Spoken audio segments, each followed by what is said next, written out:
Pagtatayo ng Bukana Bridge sa Davao City, target tapusin ng DPWH sa Hunyo para mabuksan sa trapiko sa Nobyembre ngayong taon.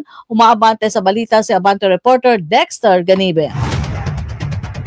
Nasa final stage na ang ginagawang Davao River o Bukana Bridge Project ng DPWH sa Davao City. Sa kanyang pag-inspeksyon sa proyekto, sinabi ni DPWH Secretary Manuel Bunoan na mas mapapaaga ang pagtatapos ng proyekto na unang target na matapos sa huling quarter pa ng 2025. Tiwala si Secretary Bunuan na matatapos na ang tulay sa Hunyo dahil nasa 85% na aniya itong tapos. Kapag nasunod ang timeline, maaari nang mabuksan sa trapiko ang 1.34 kilometers na tulay sa Nobyembre ngayong taon. Nasa 35,000 na mga sasakyan ang makikinabang kapag operational na ang 3.126 billion pesos na Bukana Bridge Project na ang pondo ay mula sa Official Development Assistance Grant ng gobyerno ng People's Republic of China.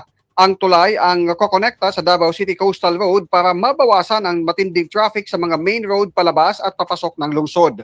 Ayon sa DPWH, ang tulay ay kabilang sa mga priority project ng administrasyon at magsisilbing landmark ng kampanya ng Bagong Pilipinas para sa pag-unlad at modernisasyon.